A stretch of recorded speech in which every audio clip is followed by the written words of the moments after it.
Dear viewers, lend me your ears and eyes, for this I decree. Henceforth, the 4 and 4X shall referreth to Age of Wonders 4, for it, in my not-so-humble opinion, stands as the genre's most delightful entry to date. Turn-based strategy games tend to live and die by their user interface. During combat, the UI must clearly yet unobtrusively communicate to players the pros and cons of moving here or attacking there before the decision is made.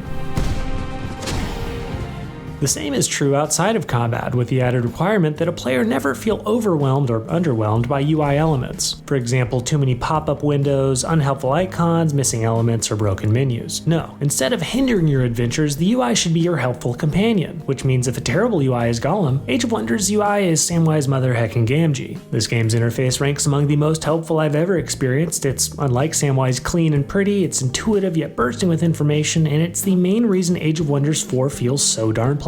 By adopting a Civilization-style notification system whereby one click takes you where you need to go and another does whatever you need done, well, you can basically play Age of Wonders 4 with one hand, which is convenient because it's so pretty. A couple crashes and occasional framerate lag are the only things holding AOW 4 back from top marks here. Even then, the game's launcher's resume button brought me right back to the moment the game crashed, and I encountered way less lag after the first few hours, likely because the game was loading in assets for the first time. But enough boring nerd speak, let's talk combat. Age of Wonders 4 features accessible turn-based strategy combat that's easy to grasp yet sports enough nuance to make mastering it a rewarding experience. Winning often boils down to positioning. Clumping your units rewards stat boosts, but exposing them for the sake of flanking enemies is often worth it. Meanwhile, environmental hazards and boons litter each map, so planning out your moves ahead of time and deciding when's best to deploy your available spells is the name of the game. Making matters more complex is the fact that, unlike a recent 4X title I reviewed that will not be named, just kidding, it's Spellforce Conquest of EO, Age of Wonders 4 allows you to bring more than a single army into each battle, assuming it's close enough to stack. Thus, you're often able to overwhelm enemies and therefore rely on the auto-resolve feature to skip easy-peasy boring fights. And while you'll always be able to maximize your units in ways the auto-resolve feature cannot, the AI is still pretty good. And I was never able to win fights the auto-resolve feature predicted I would lose in a landslide, unlike in that game that will not be named, again, it's Conquest of EO. Throw in a few fun side features like naval battles and sieges, and you've got yourself some fun and engaging combat that is sure to please fans of the genre. As for non-combat, I mean,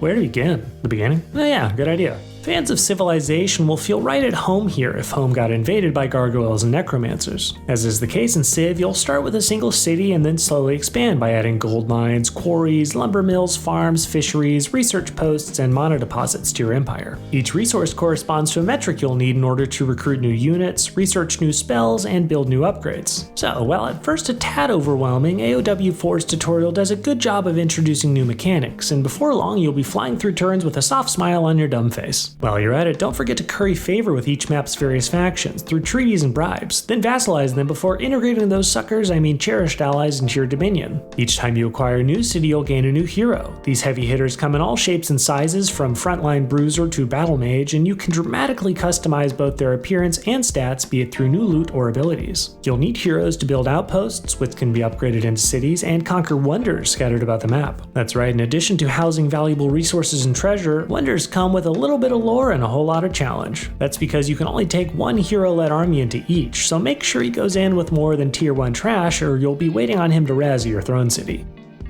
For 30-odd hours, I had a blast bombing around Age of Wonders' many worlds that you visit through your portal in Mage Haven. In addition to the nice variety of preset skirmish maps available, you can customize your own to an impressive degree. Far and away, my favorite experience with the game was conquering the underworld with a race of mole people that I mutated against their consent to grow rock armor out of their skin because this game rules. I also ruined a beautiful archipelago with an ugly undead army and conquered snow-capped peaks with a race of arcane tigers. What more do you want? Objectives, that's what. While AOW 4 does give you 4 victory conditions, I never managed to complete one before stumbling my way into a military win. There isn't much in the way of side quests during each playthrough, and what's here is typically go here, kill that kind of stuff. That said, there are plenty of pop-up scenarios that break up the game flow, but while these are well written, I ended up skimming most of them, selecting the least stupid option, which isn't hard to do, and moving on with my pathetic excuse of a life. So all that to say, I'd love to see some more creative objectives added in AOW 4's future expansions. While we're talking expansions, how about a real campaign? Because as is, instead of sporting a fully scripted story, Age of Wonders 4 has 5 very loosely connected and randomly generated story realms that merely serve to show off bits of the universe's lore. Though each story realm features a well voice acted intro and outro montage, I found myself longing for a more in-depth and personal experience. Something that shows off and revolves around memorable characters, you know? Alas, it would seem a consequence of the devs allowing you to play as any race in any story realm means they had to keep things pretty surface level in the story department or risk creating narrative disconnects. Finally, a few words on style. Age of Wonders 4 is a beautiful game with quality textures, solid lighting, and a rich variety of environments, not to mention some eye-popping creature designs. I did encounter a couple of small visual oddities, like my units sometimes Jesus lizarding their way across water instead of appearing as boats, but these aren't enough to prevent me from calling this the prettiest 4X game I've ever seen. The music is nice too, and it features a pleasant blend of admittedly familiar fantasy themes.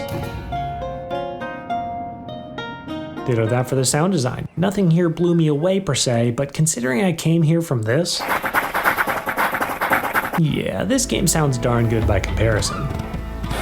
In the end, Age of Wonders 4 is a masterful return for one of the genre's greatest franchises, and I highly recommend it to, well, everyone. As for overall value, Age of Wonders 4 releases on May 2nd for $50. I'm about 30 hours in and my infatuation phase is thankfully beginning to wane. That said, I haven't gotten to trial multiplayer yet, so consider me impressed for now with room for this to grow into a 5 out of 5. So after averaging up our micrometrics, I'm giving AOW4 the channel's second highest ever aggregate mega score of 4.19 out of 5, and I'm happy to answer any questions you have about the game or my review. Until next time, this is Scope, and thank you so much for watching.